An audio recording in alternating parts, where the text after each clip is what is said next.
یہ سب کچھ اسکول میں ہونے والے ایک واقعے سے شروع ہوا تھا۔ امامہ اس وقت میٹرک کی اسٹوڈنٹ تھی اور تحریم اس کی اچھی دوستوں میں سے ایک تھی۔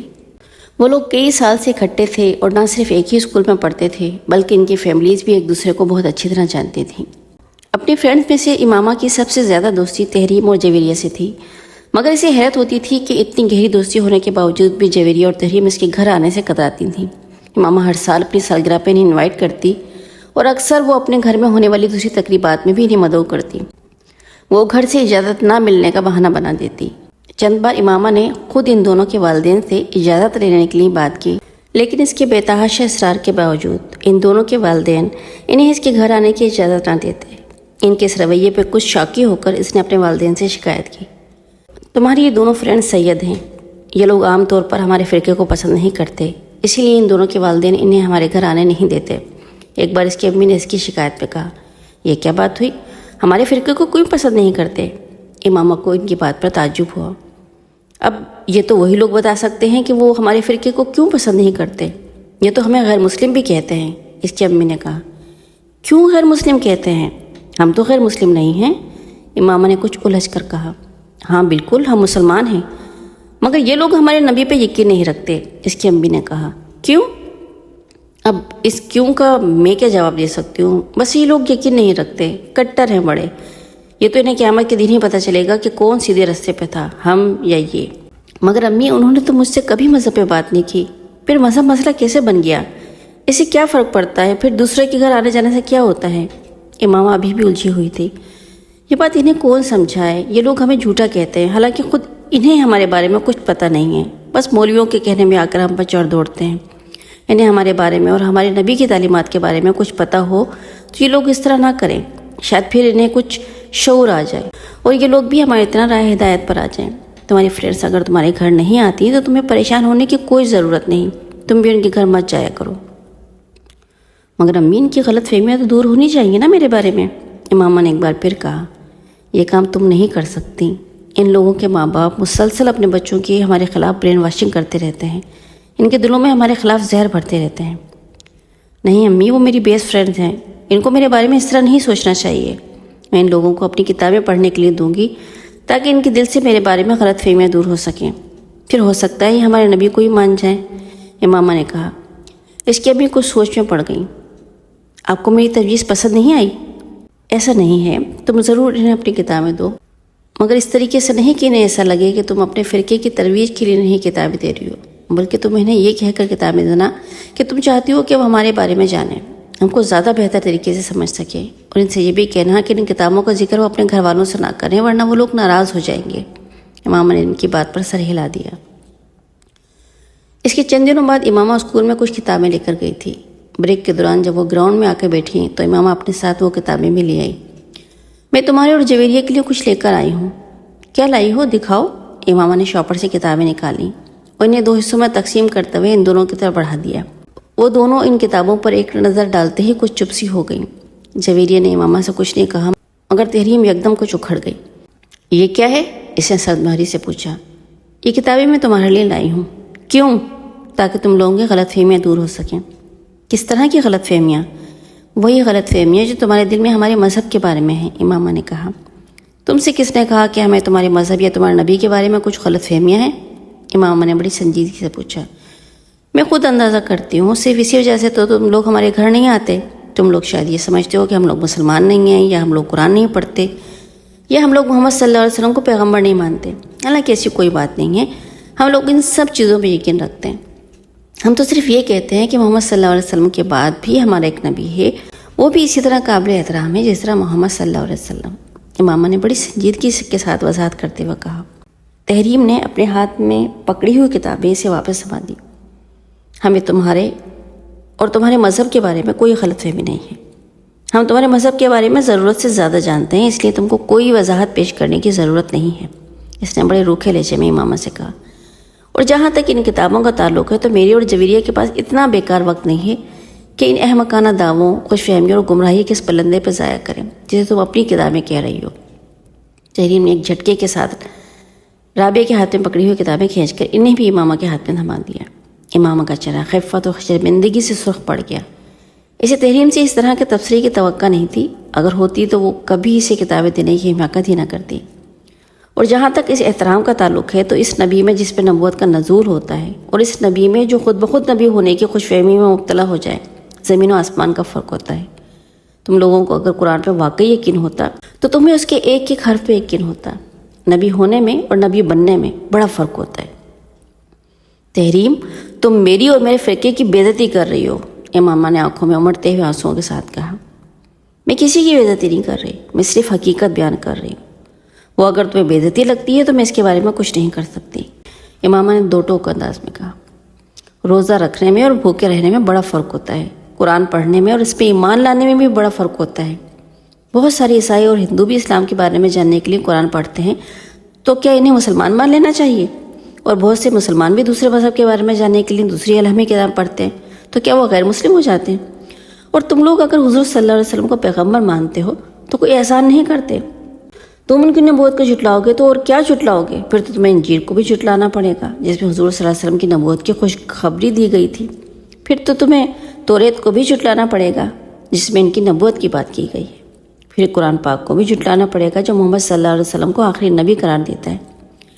اور سب سے بڑی بات یہ ہے کہ اگر تمہارا نبی محمد صلی اللہ علیہ وسلم کی نبوت کو جھٹلاتا ہے تو ان مناظروں کی کیا توجہ پیش کرتا ہے جو نبوت کا دعویٰ کرنے سے پہلے کئی سال عیسائی پادریوں سے محمد صلی اللہ علیہ وسلم کی نبوت اور اسلام کے آخری دین ہونے پہ کرتا رہتا تھا۔ اس لیے ماما ہاشم، تم ان تمام چیزوں کے بارے میں بحث کرنے کی کوشش مت کرو جن کے بارے میں تمہیں سرے سے کچھ پتہ ہی نہیں۔ تمہیں نہ اس مذہب کے بارے میں پتہ ہے جس پر تم چل رہی ہو اور نہ اس مذہب کے بارے میں جس پر تم بات کر رہی ہو، تحریم نے دو ٹوک انداز میں کہا۔ اور میں ایک چیز بتا دوں تمہیں، دین میں کوئی جبر نہیں ہوتا۔ تم لوگ محمد صلی اللہ علیہ وسلم کی نبوت کے حتمی ہونے کا انکار کرتے ہو تو ہمارے پیغمبر صلی اللہ علیہ وسلم کو کوئی فرق نہیں پڑتا، مگر ہم تو محمد صلی اللہ علیہ وسلم کی نبوت پہ یقین رکھتے ہیں، امامہ نے اس بات پہ زور دیتے ہوئے کہا۔ تو پھر ہم بھی انجیل پہ یقین رکھتے ہیں، اسے الہامی کتاب مانتے ہیں، حضرت عیسیٰ علیہ السلام کی نبوت پہ یقین رکھتے ہیں، تو ہم کیا کرسچن ہیں؟ اور ہم تو حضرت موسیٰ علیہ السلام، حضرت داؤد علیہ السلام کی نبوت پر بھی یقین رکھتے ہیں، تو کیا ہم یہودی ہیں؟ تحریم نے کچھ تمسخر سے کہا۔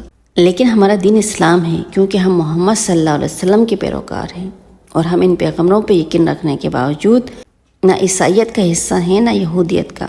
بالکل اسی طرح تم لوگوں کا نبی ہے کیونکہ تم اس کے پیروکار ہو۔ ویسے تم لوگ تو ہمیں بھی مسلمان نہیں سمجھتے، ابھی تم اصرار کر رہی ہو کہ تم اسلام کا ایک فرقہ ہو، جبکہ تمہارے نبی اور اس کے بعد آنے والے تمہاری جماعت کے تمام لیڈرز کا دعویٰ ہے کہ جو مرزا کی نبوت پہ یقین نہیں رکھتا وہ مسلمان ہی نہیں ہے۔ تو اسلام سے تو تم لوگ تمام مسلمانوں کو پہلے ہی خارج کر چکے ہو۔ ایسا کچھ بھی نہیں ہے، میں نے ایسا کب کہا ہے؟ امامہ نے قدرے لڑکھڑاتے ہوئے لہجے میں کہا۔ تو پھر تم اپنے والد صاحب سے ذرا اس معاملے کو ڈسکس کرنا، تو تمہیں خاصی اپڈیٹ انفارمیشن دیں گے اس بارے میں۔ تمہارے مذہب کے خاصے سرکردہ رہنما ہیں وہ، تحریم نے کہا۔ اور یہ جو کتابیں تم ہمیں پیش کر رہی ہو انہیں خود پڑھا ہے تم نے؟ نہیں پڑھا ہوگا، ورنہ تمہیں پتہ ہوتا ہے ان سرکردہ رہنماؤں کے بارے میں۔ جویریہ تحریم کی اس ساری گفتگو کے دوران خاموش رہی تھی، وہ صرف کنکھیوں سے اماموں کو دیکھتی رہی تھی۔ اللہ تعالیٰ کہتا ہے کہ محمد صلی اللہ علیہ وسلم اس کے آخری نبی ہیں، اور میرے پیغمبر صلی اللہ علیہ وسلم اس پہ گواہی دیتے ہیں کہ وہ اللہ کے آخری نبی ہیں، اور میری کتاب مجھ تک یہ دونوں باتیں بہت واضح اور دو ٹوک انداز میں پہنچا دیتی ہے، تو پھر مجھے کسی اور شخص کے ثبوت اور اعلان کی ضرورت نہیں ہے، سمجھی؟ تحریم نے اپنے ایک ایک لفظ پہ زور دیتے ہوئے کہا۔ بہتر ہے تم اپنے مذہب کو یا میرے مذہب کو زیر بحث لانے کی کوشش نہ کرو، اتنے سالوں سے دوستی چل رہی ہے، چلنے دو۔ جہاں تک تمہارے گھر نہ آنے کا تعلق ہے تو ہاں یہ بالکل ٹھیک ہے کہ میرے والدین کو تمہارے گھر آنا پسند نہیں ہے، یہاں اسکول میں تم سے دوستی اور بات اور ہے۔ بہت سے لوگوں سے دوستی ہوتی ہے ہماری، اور دوستی میں عام طور پہ مذہب آڑے نہیں آتا، لیکن گھر میں آنا جانا کچھ مختلف چیز ہے۔ انہیں شاید میری کسی عیسائی یا یہودی یا ہندو دوست کے گھر جانے پہ اعتراض نہ ہو، لیکن تمہارے گھر جانے پر ہے، کیونکہ وہ لوگ اپنے مذہب کو مانتے ہیں اور وہ اپنے آپ کو مسلمان نہیں کہتے، جس مذہب سے تعلق ہوتا ہے وہی بتاتے ہیں۔ اور یہ بھی حقیقت ہے کہ جتنا تم لوگوں کو ناپسند کیا جاتا ہے اتنا ان لوگوں کو نہیں کیا جاتا، کیونکہ تم لوگ صرف پیسے کے حصول اور اچھے مستقبل کے لیے یہ نیا مذہب اختیار کر کے ہمارے دین میں گھسنے کی کوشش کر رہے ہو، مگر کرسچن، ہندو یا یہودی ایسا نہیں کرتے۔ امامہ نے بے اختیار ایسے ٹوکا۔ کس پیسے کی بات کر رہی ہو تم میری فیملی کو جانتی ہو، ہم لوگ شروع ہی سے بہت امیر ہیں، ہمیں کون سا روپیہ مل رہا ہے اس مذہب پہ رہنے کے لیے؟ ہاں تم لوگ اب بڑے خوشحال ہو، مگر شروع سے ایسے نہیں تھے۔ تمہارے دادا مسلمان مگر غریب آدمی تھے، وہ کاشتکاری کیا کرتے تھے اور ایک چھوٹے سے کاشتکار تھے۔ ربوہ سے کچھ فاصلے پر ان کی تھوڑی بہت زمین تھی۔ پھر تمہارے تایا نے اپنی کسی دوست کے توسط سے وہاں آنا جانا شروع کر دیا اور یہ مذہب اختیار کر لیا اور بے تحاشا امیر ہو گئے، کیونکہ انہیں وہاں سے بہت زیادہ پیسہ ملا۔ پھر آہستہ آہستہ تمہارے والد، تمہارے چچا نے بھی اپنا مذہب بدل لیا۔ تمہارا خاندان اس ملک کے امیر ترین خاندان میں شمار ہونے لگا، اور یہ کام کرنے والے تم لوگ واحد نہیں ہو۔ زیادہ تر اسی طریقے سے لوگوں کو اس مذہب کا پیروکار بنایا جا رہا ہے۔ امامہ نے کچھ بھڑکتے ہوئے اس کی بات کو کاٹا۔ تم جھوٹ بول رہی ہو۔ تمہیں یقین نہیں آ رہا تو اپنے گھر والوں سے پوچھ لینا کہ اس قدر دولت کس طرح آئی ان کے پاس، اور ابھی بھی کس طرح آ رہی ہے۔ تمہارے والد اس مذہب کی تبلیغ کرتے ہیں، ہر سال لاکھوں ڈالر لاتے ہیں انہیں غیر ملکی مشنز اور NGOs سے۔ تحریم نے کچھ تحقیر آمیز انداز میں کہا۔ یہ جھوٹ ہے، سفید جھوٹ، امامہ نے بے اختیار کہا۔ میرے بابا کسی سے کوئی پیسہ نہیں لیتے۔ وہ اگر اس فرقے کے لیے کام کرتے ہیں تو غلط کیا ہے؟ کیا دوسرے فرقوں کے لیے کام نہیں کیا جاتا؟ دوسرے فرقوں کے لیے بھی تو علماء ہوتے ہیں یا ایسے لوگ جو انہیں سپورٹ کرتے ہیں۔ دوسرے فرقوں کو یورپی مشن سے روپیہ نہیں ملتا، میرے بابا کو بھی کہیں سے کچھ نہیں ملتا، امامہ نے ایک بار پھر کہا۔ تحریم نے اس کی بات کے جواب میں کچھ نہیں کہا، وہ اٹھ کھڑی ہوئی۔ امامہ نے اسے جاتے ہوئے دیکھا، پھر گردن موڑ کر اپنے پاس بیٹھی جویریے کی طرف دیکھا۔ کیا تم بھی میرے بارے میں ایسے ہی سوچتی ہو؟ تحریم نے غصے میں آ کر تم سے یہ سب کچھ کہا ہے، تم اس کی باتوں کو برا مت مانو۔ جویریے نے اسے تسلی دینے کی کوشش کی۔ تم ان سب باتوں کو چھوڑو، آؤ کلاس میں چلتے ہیں، بریک ختم ہونے والی ہے، جویریے نے کہا تو وہ اٹھ کھڑی ہوئی۔ اس دن وہ گھر واپس آ کر اپنے کمرے میں بند ہو کر روتی رہی۔ تحریم کی باتوں نے اسے واقعی بہت دل برداشتہ اور مایوس کیا تھا۔ ہاشم مبین اس دن شام کو ہی آفس سے گھر واپس آ گئے تھے۔ واپس آنے پہ سلمہ سے پتہ چلا کہ امامہ کی طبیعت خراب ہے۔ وہ اس کا حال احوال پوچھنے اس کے کمرے میں چلے آئے۔ امامہ کی آنکھیں سوجی ہوئی تھیں۔ ہاشم مبین حیران رہ گئے۔ کیا بات ہے امامہ؟ انہوں نے امامہ کے قریب آ کے پوچھا۔ وہ اٹھ کر بیٹھ گئی اور کچھ بہانہ کرنے کے بجائے بے اختیار ہونے لگی۔ ہاشم کچھ پریشان ہو کر اس کے قریب بیڈ پر بیٹھ گئے۔ کیا ہوا امامہ؟ تحریم نے آج اسکول میں مجھ سے بہت بدتمیزی کی ہے، اس نے روتے ہوئے کہا۔ ہاشم مبین نے بے اختیار ایک اطمینان بھری سانس لی۔ پھر کوئی جھگڑا ہوا ہے تم لوگوں میں؟ بابا آپ کو نہیں پتہ اس نے میرے ساتھ کیا کیا ہے، امامہ نے باپ کو مطمئن ہوتے دیکھ کر کہا۔ بابا اس نے، وہ باپ کو تحریم کے ساتھ ہونے والی تمام گفتگو بتا دی گئی۔ ہاشم مبین کے چہرے کی رنگت بدلنے لگی۔ تم سے کس نے کہا تھا کہ تم اسکول کتابیں لے کے جاؤ انہیں پڑھانے کے لیے؟ انہوں نے امامہ کو ڈانٹتے ہوئے کہا۔ میں ان کی غلط فہمی دور کرنا چاہتی تھی، امامہ نے قدرے کمزور لہجے میں کہا۔ تمہیں ضرورت ہی کیا تھی کسی کی غلط فہمیاں دور کرنے کی؟ وہ ہم اگر نہیں آتی تو نہ آئیں، ہمیں برا سمجھتی ہیں تو سمجھتی رہیں، ہمیں اس سے کیا فرق پڑتا ہے؟ ہاشم مبین نے اسے سمجھاتے ہوئے کہا۔ مگر اب تمہاری سرکس سے پتہ نہیں وہ کیا سمجھے گی، کس کس کو بتائے گی کہ تم نے اسے وہ کتابیں دینے کی کوشش کی؟ خود اس کے گھر والے بھی ناراض ہوں گے۔ امام ہر ایک کو نہیں بتاتے پھرتے کہ تم کیا ہو، نہ ہی اپنے فرقے کے بارے میں بحث کرتے ہیں۔ اگر کوئی بحث کرنے کی کوشش بھی کرے تو ہاں میں ہاں ملا دیتے ہیں، ورنہ لوگ خواہ فضول کی باتیں کرتے ہیں اور فضول طرح کی شبہات میں مبتلا ہوتے رہتے ہیں، انہوں نے سمجھایا۔ مگر بابا آپ ہی تو بہت سارے لوگوں کو تبلیغ کرتے ہیں، امام نے کچھ الجھے ہوئے انداز میں کہا۔ پھر مجھے کیوں منع کر رہے ہیں؟ میری بات اور ہے، میں صرف انہی لوگوں سے مذہب کی بات کرتا ہوں جن سے میری بہت بے تکلفی ہو چکی ہوتی ہے، جن کے بارے میں مجھے یہ محسوس ہوا کہ ان پر میری ترغیب اور تبلیغ کا اثر ہو سکتا ہے۔ میں 2-4 دن کی ملاقات میں کسی کو کتابیں بانٹنا شروع نہیں ہو جاتا، ہاشم مبین نے کہا۔ بابا جان ان سے میری دوستی 2-4 دن کی نہیں، ہم کئی سالوں سے دوست ہیں، اماموں کو اعتراض ہوا۔ ہاں مگر وہ دونوں سید ہیں اور دونوں کے گھرانے بہت مذہبی ہیں، تمہیں یہ بات ذہن میں رکھنی چاہیے تھی۔ میں نے تو صرف انہیں اپنے فرقے کے بارے میں بتانے کی کوشش کی تھی تاکہ وہ ہمیں غیر مسلم تو نہ سمجھیں، امامہ نے کہا۔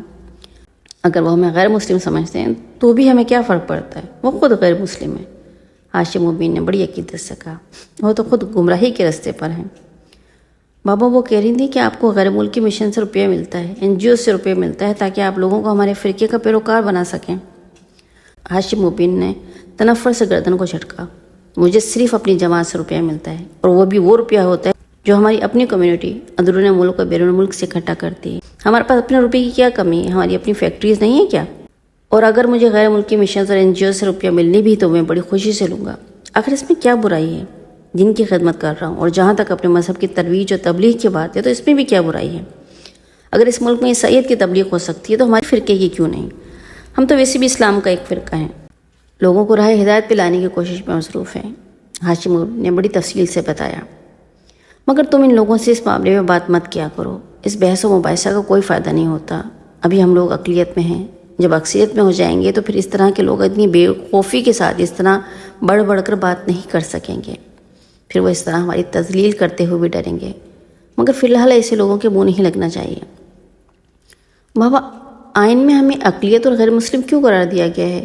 جب ہم اسلام کا ایک فرقہ ہیں تو پھر انہوں نے ہمیں غیر مسلم کیوں ٹھہرایا ہے؟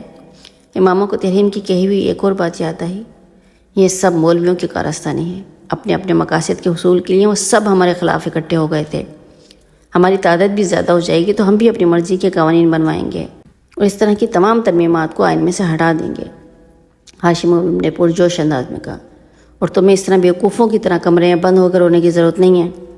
ہاشم مبین نے اس کے پاس سے اٹھتے ہوئے کہا، امامہ نے وہاں سے جاتا ہوا دیکھتی رہی۔ تحریم کے ساتھ وہ اس کی دوستی کا آخری دن تھا، اس میں تحریم سے زیادہ خود اس کا رویہ وجہ تھا، وہ تحریم کی باتوں سے اس حد تک دل برداشتہ ہوئی تھی کہ وہ اب تحریم کے ساتھ دوبارہ پہلے سے تعلقات قائم رکھنا اس کے لیے مشکل ہو گیا تھا۔ خود تحریم نے بھی اس کی اس خاموشی کو پھلانگنے یا توڑنے کی کوشش نہیں کی۔ ہاشم مبین احمدی جماعت کے سرکردہ رہنماؤں میں سے ایک تھے، ان کے بڑے بھائی اعظم مبین احمد بھی جماعت کے اہم رہنماؤں میں سے ایک تھے۔ ان کے پورے خاندان میں سے چند ایک کو چھوڑ کے باقی تمام افراد بہت سال پہلے اس وقت قادیانیت اختیار کر گئے تھے جب اعظم مبین احمد نے اس کام کا آغاز کیا تھا۔ جن لوگوں نے قادیانیت اختیار نہیں کی وہ باقی لوگوں سے قطع تعلق کر چکے تھے۔ اپنے بڑے بھائی اعظم مبین کے نقش قدم پہ چلتے ہوئے ہاشم مبین نے بھی یہ مذہب اختیار کر لیا۔ اعظم مبین ہی کی طرح انہوں نے اپنے مذہب کے فروغ اور تبلیغ کے لیے کام کرنا بھی شروع کر دیا۔ 10-15 سالوں میں وہ دونوں بھائی اس تحریک کے سرکردہ رہنماؤں میں شامل ہونے لگے۔ اس کی وجہ سے انہوں نے بے تحاشا پیسہ کمایا اور اس پیسے سے انہوں نے سرمایہ کاری بھی کی، مگر ان کی آمدنی کا بڑا ذریعہ تحریک کی تبلیغ کے لیے میسر ہونے والے فنڈز ہی تھے۔ ان کا شمار اسلام آباد کی ایلیٹ کلاس میں ہوتا تھا۔ بے تحاشا دولت ہونے کے باوجود ہاشم اور اعظم مبین کے گھر کا ماحول روایتی تھا۔ ان کی خواتین باقاعدہ پردہ کیا کرتی تھیں، مگر اس کا یہ مطلب نہیں تھا کہ ان خواتین پر ناروا پابندیاں یا کسی قسم کا جبر راور رکھا گیا تھا۔ اس مذہب کی خواتین میں تعلیم کا تناسب پاکستان میں کسی بھی مذہب کے مقابلے میں ہمیشہ ہی زیادہ رہا ہے۔ ان لوگوں نے اعلیٰ تعلیم بھی معروف اداروں سے حاصل کی ہے۔ امامہ بھی اسی قسم کے ماحول میں پلی بڑی تھی، وہ یقیناً ان لوگوں میں سے تھی جو منہ میں سونے کا چمچہ لے کے پیدا ہوتے ہیں۔ اس نے ہاشم مبین کو کبھی کسی قسم کے مالی مسائل سے گزرتے نہیں دیکھا۔ یہی وجہ تھی کہ اس کے لیے تحریم کی ہوئی یہ بات ناقابل یقین تھی کہ اس کے خاندان نے پیسہ حاصل کرنے کے لیے یہ مذہب اختیار کیا۔ غیر ملکی مشنز اور بیرون ملک سے ملنے والے فنڈز کا الزام بھی اس کے لیے ناقابل قبول تھا۔ وہ یہ بات اچھی طرح جانتی تھی کہ وہ ایک ایسی کلاس سے تعلق رکھتی ہے جس کا لمبا چوڑا کاروبار تھا، اور اگرچہ وہ یہ بات بھی جانتی تھی کہ ہاشم مبین اس مذہب کی تبلیغ اور ترویج کرتے ہیں اور تحریک کے سرکردہ رہنماؤں میں سے ایک ہیں، مگر یہ کوئی خلافیہ معمول بات نہیں تھی۔ وہ شروع سے ہی سلسلے میں اپنے تایا اور والد کی سرگرمیوں کو دیکھتی آ رہی تھی۔ اس کے نزدیک یہ ایک ایسا کام تھا جو اسلام کی تبلیغ و ترویج کے لیے کر رہے تھے۔ اپنے گھر والوں کے ساتھ وہ کئی بار مذہبی اجتماع میں بھی جا چکی تھی اور سرکردہ رہنماؤں کے لندن سے سیٹلائٹ کے ذریعے ہونے والے خطبات کو بھی باقاعدگی سے سنتی اور دیکھتی آ رہی تھی۔ تحریک کے ساتھ ہونے والے جھگڑے سے پہلے کبھی اس نے اپنے مذہب کے بارے میں غور کرنے کی کوشش نہیں کی۔ اس کے لیے اپنا فرقہ ایسے ہی تھا جیسے اسلام کا کوئی دوسرا فرقہ۔ اس کی برین واشنگ بھی اسی طرح کی گئی تھی کہ وہ سمجھتی تھی کہ صرف وہی سیدھے راستے پر تھے، صرف وہی جنت میں جائیں گے۔ اگرچہ گھر میں بہت شروع میں ہی اسے باقی بہن بھائیوں کے ساتھ یہ نصیحت کر دی گئی تھی کہ وہ بلا وجہ لوگوں کو یہ نہ بتائیں کہ وہ دراصل کیا ہیں۔ اسکول میں تعلیم کے دوران ہی وہ یہ بات جان گئی تھی کہ 1974 میں انہیں پارلیمنٹ نے ایک غیر مسلم اقلیت قرار دے دیا تھا۔ وہ یہ سمجھتی تھی کہ یہ مذہبی دباؤ میں آ کر کیا جانے والا ایک سیاسی فیصلہ ہے، مگر تحریم کے ساتھ ہونے والے جھگڑے نے اسے اپنے مذہب کے بارے میں غور کرنے اور سوچنے پہ مجبور کر دیا۔ تحریم سے ہونے والے جھگڑے کے بعد ایک اور تبدیلی جو اس میں آئی وہ اپنے مذہب کا مطالعہ تھا۔ تبلیغی مواد کے علاوہ وہ ان کتابوں کے علاوہ جنہیں اس مذہب کے ماننے والے مقدس سمجھتے تھے، اس نے اور بھی بہت سی کتابوں کا مطالعہ کرنا شروع کر دیا، اور بنیادی طور پر اسی زمانے میں اس کی الجھنوں کا آغاز ہوا۔ مگر کچھ عرصہ مطالعے کے بعد اس نے ایک بار پھر ان الجھنوں اور اضطراب کو اپنے ذہن سے جھٹک دیا۔ میٹرک کے فوراً بعد اسجد سے اس کی منگنی ہو گئی۔ وہ اعظم مبین کا بیٹا تھا۔ یہ اگرچہ کوئی محبت کی منگنی نہیں تھی، مگر اس کے باوجود امامہ اور اسجد کی پسند اس رشتے کا باعث بنی تھی۔ نسبت طے ہو جانے کے بعد اسجد کے لیے امامہ کے دل میں خاص جگہ بن گئی۔ اپنی پسند کے شخص سے نسبت کے بعد اس کا دوسرا ٹارگٹ میڈیکل میں ایڈمیشن تھا اور اسے اس کے بارے میں زیادہ فکر کرنے کی ضرورت نہیں تھی۔ وہ جانتی تھی کہ اس کے باپ کی پہنچ اتنی ہے کہ اگر وہ میرٹ پر نہ بھی ہوتی تبھی اسے میڈیکل کالج میں داخل کروا سکتے تھے، اور اگر یہ ممکن نہ ہوتا تو بھی وہ بیرون ملک جا کر میڈیکل کی تعلیم حاصل کر سکتی تھی۔ تم پچھلے کئی دنوں سے بہت پریشان ہو، کوئی پرابلم ہے؟ وسیم نے اس رات امامہ سے پوچھا۔ وہ پچھلے کچھ دنوں سے بہت زیادہ پریشان اور الجھی نظر آ رہی تھی۔ نہیں، ایسی تو کوئی بات نہیں ہے، تمہارا وہم ہے، امام نے مسکرانے کی کوشش کی۔ خیر وہم تو نہیں ہے، کوئی نہ کوئی بات ہے ضرور، تم مجھے بتانا نہیں چاہتی تو اور بات ہے، وسیم نے سر جھٹکتے ہوئے کہا۔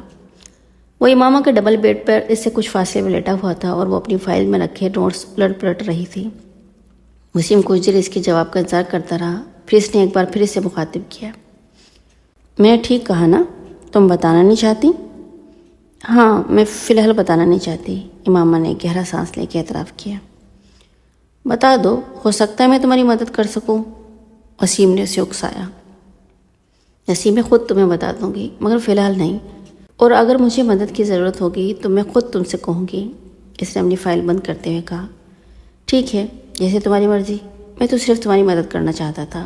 وہ بیڈ سے اٹھ گیا۔ وسیم کا اندازہ بالکل ٹھیک تھا، وہ واقعی جویریہ کے ساتھ اس دن ہونے والے جھگڑے کے بعد سے پریشان تھی۔ اگرچہ جویریہ نے اگلے دن اس سے معذرت کر لی تھی مگر اس کی الجھن اور اس طرح میں کوئی کمی نہیں آئی تھی۔ جویریہ کی باتوں نے اسے بہت پریشان کر دیا تھا۔ 1-1.5 سال پہلے تریم کے ساتھ ہونے والا جھگڑا اسے ایک بار پھر یاد آنے لگا تھا، اور اس کے ساتھ ہی اپنے مذہب کے بارے میں ابھرنے والے سوالات اور الجھنیں بھی جو اس نے اپنے مذہب کا تفصیلی مطالعہ کرنے کے بعد اپنے ذہن میں محسوس کی تھیں۔ جویریہ نے کہا تھا کہ میری زندگی کی سب سے بڑی خواہش یہ ہے کہ کاش تم مسلمان ہوتی۔ مسلمان ہوتی؟ وہ عجیب سی بے یقینی مبتلا ہو گئی تھی۔ کیا میں مسلمان نہیں ہوں؟ کیا میری بہترین دوست بھی مجھے مسلمان نہیں مانتی؟ کیا یہ سب کچھ صرف اس پروپیگنڈے کی وجہ سے ہے جو ہمارے بارے میں کیا جاتا ہے؟ آخر ہمارے ہی بارے میں سب کچھ کیوں کہا جاتا ہے؟ کیا ہم لوگ واقعی کوئی غلط کام کر رہے ہیں، کسی غلط عقیدے کو اختیار کر بیٹھے ہیں؟ مگر یہ کیسے ہو سکتا ہے؟ آخر میرے گھر والے ایسا کیوں کریں گے؟ پھر ہماری ساری کمیونٹی ایسا کیوں کرے گی؟ اور شاید یہ ان سوالوں سے نجات پانے کی کوشش تھی کہ 1 ہفتے کے بعد اس نے ایک بہت بڑے عالم دین کی قرآن پاک کی تفسیر خریدی۔ وہ جاننا چاہتی تھی کہ اس کے بارے میں دوسرے فریق کا موقف کیا تھا۔ قرآن پاک کا وہ ترجمہ اس سے پہلے بھی پڑھتی رہتی تھی مگر وہ تحریف شدہ حالت میں تھا۔ اسے اس بات کا یقین نہیں تھا کہ جو قرآن وہ پڑھتے ہیں اس میں کچھ جگہوں پہ کچھ تبدیلی کی گئی ہے، مگر اس مشہور عالم دین کی تفسیر پڑھنے کے بعد اسے ان تبدیلیوں کے بارے میں معلوم ہو گیا جو ان کے اپنے قرآن میں موجود تھیں۔ اس نے یکے بعد دیکھیے مختلف فرقوں کے ادارے سے شائع ہونے والے قرآن پاک کے نسخوں کو دیکھا۔ ان میں سے کسی میں بھی وہ تبدیلیاں نہیں تھیں جو خود اس کے قرآن میں موجود تھیں، جبکہ مختلف فرقوں کی تفاسیر میں بہت زیادہ فرق تھا۔ جو وہ اپنے مذہب الاسلام کا تقابلی مطالعہ کر رہی تھی، اس کی اس پریشانی میں اضافہ ہو رہا تھا۔ ہر تفسیر میں آخری نبی پیغمبر اسلام صلی اللہ علیہ وسلم کو ہی ٹھہرایا گیا تھا۔ یہ نبی کا کوئی ڈھکا چھپا اشارہ بھی موجود نہیں تھا۔ مسیح موعود کی حقیقت بھی اس کے سامنے آ گئی تھی۔ وہ اپنے مذہبی رہنما کی جھوٹی پیشن گوئیوں میں اور حقیقت میں ہونے والے واقعات کا تضاد اسے اور بھی زیادہ چبھنے لگا تھا۔ اس کے مذہبی رہنما نے نبوت کا دعویٰ کرنے سے پہلے جن پیغمبر کے بارے میں سب سے زیادہ غیر مہذب زبان استعمال کی تھی وہ خود حضرت عیسیٰ علیہ السلام ہی تھے، اور بعد میں نبوت کا جھوٹا دعویٰ کرنے سے پہلے یہ بھی کہا تھا کہ حضرت عیسیٰ علیہ السلام کی روح کا حلول اس کے اندر ہو گیا ہے۔ اور اگر اس دعوے کی سچائی کو مان بھی لیا جاتا تو حضرت عیسیٰ علیہ السلام اپنے دوبارہ نزول کے بعد 40 سال تک زندہ رہتے، اور پھر جب ان کا انتقال ہوا تھا تو اسلام پوری دنیا پر غلبہ پا چکا ہوتا۔ مگر ان رہنما کی وفات کے وقت دنیا میں اسلام کا غلبہ تو ایک طرف، خود ہندوستان میں مسلمان آزادی جیسی نعمت کے لیے ترس رہے تھے۔ مذہبی رہنما کے گفتگو کے اس انداز پر بھی تعجب ہوتا جو اس نے اپنی مختلف کتابوں میں اپنے مخالفین یا دوسرے انبیاء کرام کے لیے اختیار کیا تھا۔ کیا کوئی نبی اس طرح کی زبان استعمال کر سکتا تھا جس طرح کی اس نبوت کے دعویٰ کرنے والے نے کی تھی؟ بہت غیر محسوس انداز میں اس کا دل اپنے مذہبی لٹریچر اور مقدس کتابوں سے چاٹ ہونے لگا تھا۔ پہلے جیسا اعتقاد اور یقین تو ایک طرف، اسی سرے سے ان کی صداقت پہ شبہ ہونے لگا تھا۔ اس نے جویریہ سے ذکر نہیں کیا تھا کہ وہ اب اپنے مذہب سے ہٹ کر دوسری کتابوں کو پڑھنے لگی تھی۔ اس کے گھر میں بھی کسی کو یہ اندازہ نہیں ہوا تھا کہ وہ کس قسم کی کتابیں گھر لا کر پڑھ رہی تھی۔ اس نے انہیں اپنے کمرے میں بہت حفاظت سے چھپا کے رکھا ہوا تھا صرف ایک دن ایسا ہوا کہ وسیم اس کے کمرے میں آ کر اس کی کتابوں میں سے کوئی کتاب ڈھونڈنے لگا۔ وسیم کے ہاتھ سب سے پہلے قرآن پاک کی وہی تفسیر لگی تھی۔ وہ جیسے دم بخود رہ گیا تھا۔ یہ کیا ہے امامہ؟ اسے مڑ کر تعجب سے پوچھا۔ امامہ نے سر اٹھا کر اسے دیکھا اور دھک سے رہ گیا۔ یہ قرآن پاک کی تفسیر ہے، اس نے یکدم اپنی زبان میں ہونے والی لڑکھڑاہٹ پر قابو پاتے ہوئے کہا۔ میں جانتا ہوں، مگر یہ یہاں کیا کر رہی ہے؟ کیا تم اسے خرید کر لائی ہو؟ وسیم نے بڑی سنجیدگی کے ساتھ پوچھا۔ ہاں، میں اسے خرید کر لائی ہوں، مگر تم اتنا پریشان کیوں ہو رہے ہو؟ بابا کو پتہ چلے گا تو کتنا غصہ کریں گے، تمہیں اندازہ ہے؟ ہاں مجھے اندازہ ہے، مگر مجھے یہ کوئی اتنی قابل اعتراض بات نظر نہیں آتی۔ آخر تمہیں اس کتاب کی ضرورت کیوں پڑی؟ وسیم نے کتاب وہیں رکھ دی۔ کیونکہ میں جاننا چاہتی تھی کہ دوسرے عقائد کے لوگ آخر قرآن پاک کی کیا تفسیر کر رہے ہیں، ہمارے بارے میں قرآن کے حوالے سے ان کا نقطہ نظر کیا ہے، امامہ نے سنجیدگی سے کہا۔ وسیم پلکیں جھپکائے بغیر اسے دیکھتا رہا۔ تمہارا دماغ ٹھیک ہے؟ میرا دماغ بالکل ٹھیک ہے، امامہ نے پرسکون انداز میں کہا۔ کیا برائی ہے اگر میں دوسرے مذاہب کے بارے میں جانوں اور ان کی قرآن پاک کی تفسیر پڑھوں؟ ہمیں اس کی ضرورت نہیں ہے، وسیم نے ناراضی سے کہا۔ تمہیں ضرورت نہیں ہوگی، مجھے ضرورت ہے، امامہ نے دو ٹوک انداز میں کہا۔ میں آنکھیں بند کر کے کسی بھی چیز پہ یقین کی قائل نہیں ہوں، اس نے واضح الفاظ میں کہا۔ تو یہ تفسیر پڑھ کے تمہارے شبہات دور ہو گئے؟ وسیم نے طنزیہ لہجے میں پوچھا۔ امامہ نے سر اٹھا کر اسے دیکھا۔ پہلے مجھے اپنے اعتقاد کے بارے میں شبہ نہیں تھا، اب ہے۔ وسیم اس کی بات پہ بھڑک اٹھا۔ دیکھا، اس طرح کی کتابیں پڑھنے سے یہی ہوتا ہے۔ میں اسی لیے تم سے کہہ رہا ہوں کہ تمہیں اس طرح کی کتابیں پڑھنے کی کوئی ضرورت نہیں ہے، ہمارے لیے ہماری اپنی کتابیں کافی ہیں۔ میں نے اتنی تفاسیر دیکھی ہیں، قرآن پاک کے اتنے ترجمے دیکھے ہیں، حیرانی کی بات ہے وسیم، کہیں بھی ہمارے نبی کا ذکر نہیں ہے۔ ہر تفسیر میں احمد سے مراد محمد صلی اللہ علیہ وسلم کو ہی لیا جاتا ہے، ہمارے نبی کو نہیں۔ اور اگر کہیں ہمارے نبی کا ذکر ہے بھی تو ایک نبوت کے ایک جھوٹے دعوے دار کے طور پر، امامہ نے الجھے ہوئے انداز میں کہا۔ یہ لوگ ہمارے بارے میں ایسی باتیں نہیں کریں گے تو اور کون کرے گا؟ ہمارے نبی کی نبوت کو مان لیں گے تو ہمارا اور ان کا اختلاف ہی ختم ہو جائے گا۔ یہ کبھی بھی اپنی تفاسیر میں سچ نہیں شائع کریں گے، وسیم نے تلخی سے کہا۔ اور جو ہماری تفسیر ہے، کیا ہم نے سچ لکھا ہے اس میں؟ کیا مطلب؟ وسیم ٹھٹکا۔ ہمارے نبی دوسرے پیغمبروں کے بارے میں غلط زبان کیوں استعمال کرتے ہیں؟ وہ ان لوگوں کے بارے میں بات کرتے ہیں جو ان پر ایمان نہیں لائے، وسیم نے کہا۔ جو ایمان نہ لائے کیا ایسی گالیاں دینی چاہیے؟ ہاں، غصے کا اظہار تو کسی نہ کسی صورت میں ہوتا ہے، وسیم نے کندھے جھٹکتے ہوئے کہا۔ غصے کا اظہار ہی ہے بے بسی کا؟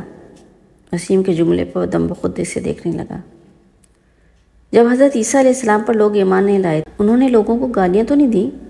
حضرت محمد صلی اللہ علیہ وسلم پر لوگ ایمان نہیں لائے تھے تو انہوں نے بھی کسی کو گالیاں نہیں دیں؟ محمد صلی اللہ علیہ وسلم نے تو ان لوگوں کے لیے بھی دعا کی جنہوں نے انہیں پتھر مارے۔ وہی قرآن پاک کی صورت میں حضرت محمد صلی اللہ علیہ وسلم پر نازل ہوئی ہے، اس میں کوئی گالی نہیں ملتی۔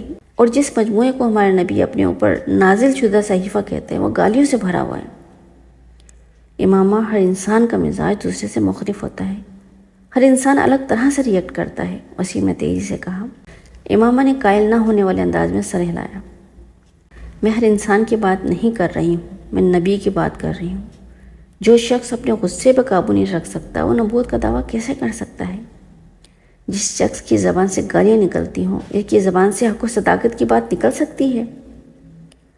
وسیم، مجھے اپنے مذہب اور عقیدے کے بارے میں الجھن سی ہے۔ وہ ایک لمحے کے لیے رکی۔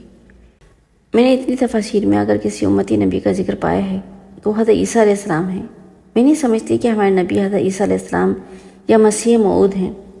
نہیں، یہ وہ نہیں ہیں جن کے بارے میں قرآن پاک میں ذکر ہے۔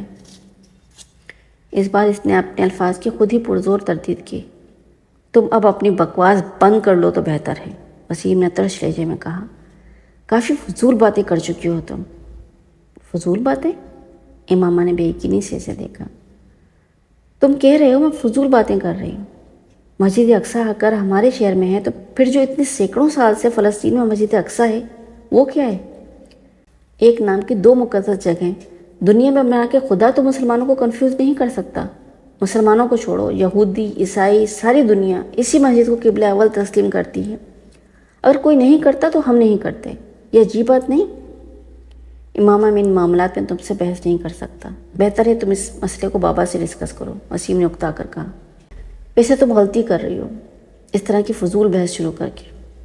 میں بابا کو تمہاری یہ ساری باتیں بتا دوں گا، اور یہ بھی کہ آج کل تم کیا پڑھ رہی ہو، وسیم نے جاتے جاتے دھمکانے والے انداز میں کہا.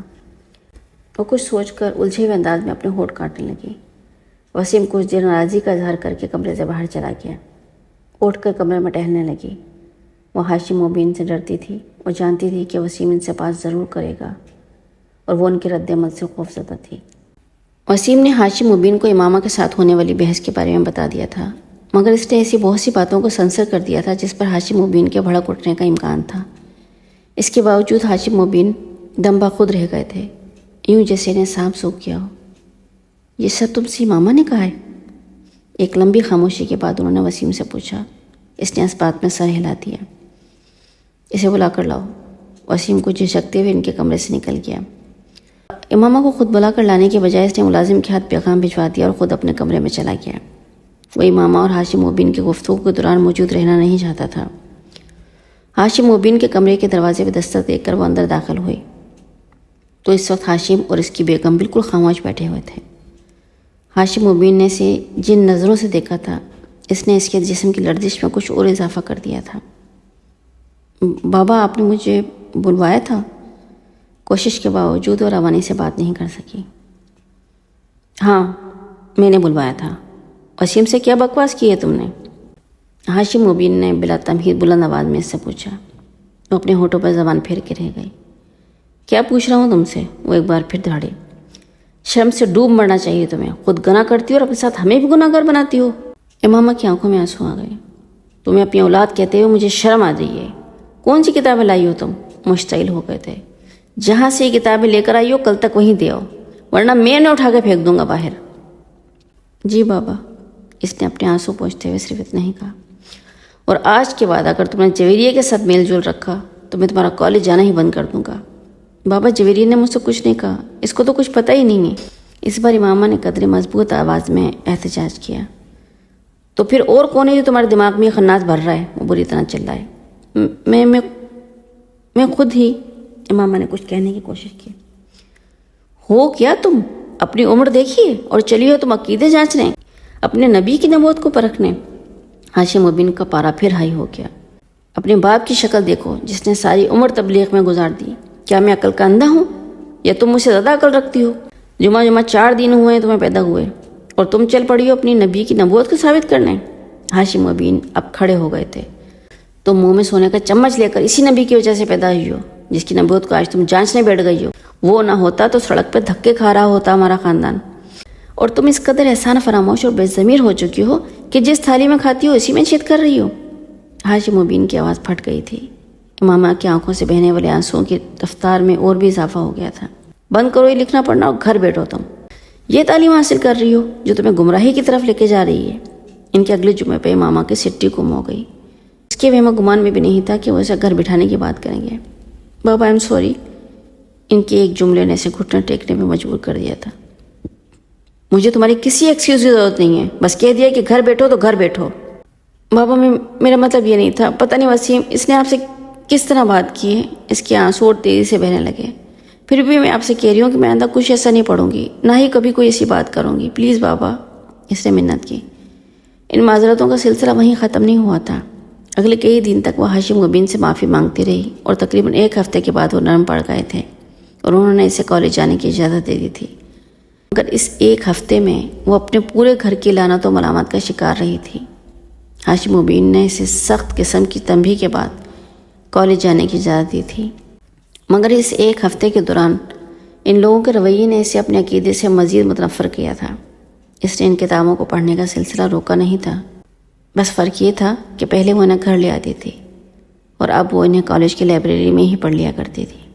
FSC میں میرٹ لسٹ پر آنے کے بعد اس نے میڈیکل کالج میں ایڈمیشن لے لیا تھا. جویریہ کو بھی اسی میڈیکل کالج میں ایڈمیشن مل گیا تھا. ان کی دوستی میں اب پہلے سے زیادہ مضبوطی آ گئی تھی اور اس کی بنیادی وجہ امامہ کے ذہن میں آنے والی تبدیلی تھی. سبیحہ سے امامہ کی پہلی ملاقات اتفاقاً ہوئی تھی. جویریہ کی کزن سبیحہ کی کلاس فیلو تھی. اسی کی توسط سے امامہ سے اس کی شناسائی ہوئی. وہ ایک مذہبی جماعت کے اسٹوڈنٹ ونگ سے منسلک تھی اور ہفتے میں 1 بار وہ اپنے کلاس روم میں اسلام سے متعلق کسی نہ کسی ایک موضوع پہ لیکچر دیا کرتی تھی. 40-50 کے لگ بھگ لڑکیاں اس لیکچر کو اٹینڈ کیا کرتی تھیں. سبیہ نے اس دن ان سے متعارف ہونے کے بعد انہیں بھی اس لیکچر کے لیے انوائٹ کیا تھا۔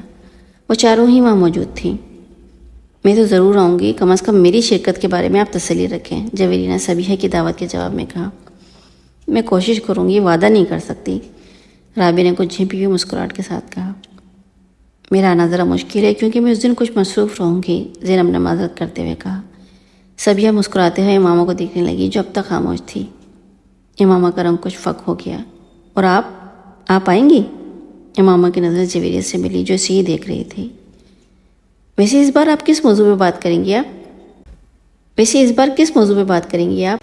اس سے پہلے کہ امامہ کچھ کہتی، جویریہ نے سبیہ کی توجہ اپنی طرف مبذول کر لی۔ شاید ایسا اس نے دانستہ طور پہ کیا تھا۔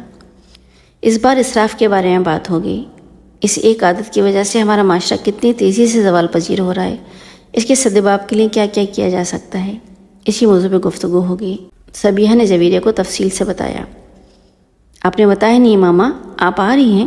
جویریہ سے بات کرتے کرتے سبیہ ایک بار پھر امامہ کی طرف متوجہ ہو گئی۔ امامہ کا رنگ ایک بار پھر بدلا۔ میں دیکھوں گی، اس نے جھجکتے ہوئے کہا۔ مجھے بہت خوشی ہوگی اگر جویریہ کے ساتھ آپ تینوں بھی آئیں۔ اپنے دین کی بنیادی تعلیمات کے بارے میں ہمیں روز نہیں تو کبھی کبھار کچھ علم حاصل کرنے کی کوشش ضرور کرنی چاہیے۔ صرف میں ہی لیکچر نہیں دیتی، ہم جتنے لوگ اکٹھے ہوتے ہیں ان میں سے کوئی بھی اس موضوع پہ گفتگو کرنے کے لیے آزاد ہوتا ہے جیسے ہم نے منتخب کیا ہوتا ہے۔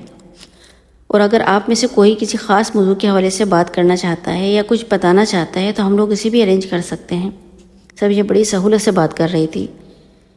پھر کچھ دیر بعد جویریہ اس کی کزن کے ہمراہ ان کے کمرے سے باہر چلی گئی۔ کوریڈور میں سبیہ نے جویریہ سے کہا، آپ کم از کم امامہ کو تو ساتھ لے آئیے، مجھے لگا ہے کہ وہ آنا چاہ رہی ہے۔ اس کا عقیدہ بالکل الگ ہے، وہ کبھی بھی ایسی محفلوں میں شرکت نہیں کرے گی، جویریہ نے سنجیدگی سے اسے بتایا۔ سبیہ کچھ حیران ہوئی۔ آپ کو چاہیے کہ آپ انہیں اسلام کا مطالعہ کرنے کی دعوت دیں، ہو سکتا ہے اس طرح وہ صحیح اور غلط کا فرق سمجھ سکے، سبیہ نے چلتے ہوئے کہا۔ میں ایک بار ایسی کوشش کر چکی ہوں، وہ بہت ناراض ہو گئی تھی اور میں نہیں چاہتی کہ ہم دونوں کی اتنی لمبی دوستی اس طرح ختم ہو، جویریہ نے کہا۔ اچھے دوست وہی ہوتے ہیں جو ایک دوسرے کو گمراہی سے بچائیں، آپ پر بھی فرض ہے کہ آپ ایسا ہی کریں، سبیہ نے کہا۔ وہ ٹھیک ہے، مگر کوئی بات سننے پر تیار بھی نہ ہو تو تب بھی صحیح بات کہتے رہنا فرض ہے، ہو سکتا ہے کبھی دوسرا آپ کی بات پہ غور کرنے پہ مجبور ہو جائے۔ جویریہ اپنی جگہ درست تھی، اس لیے وہ صرف مسکرا کر رہ گئی۔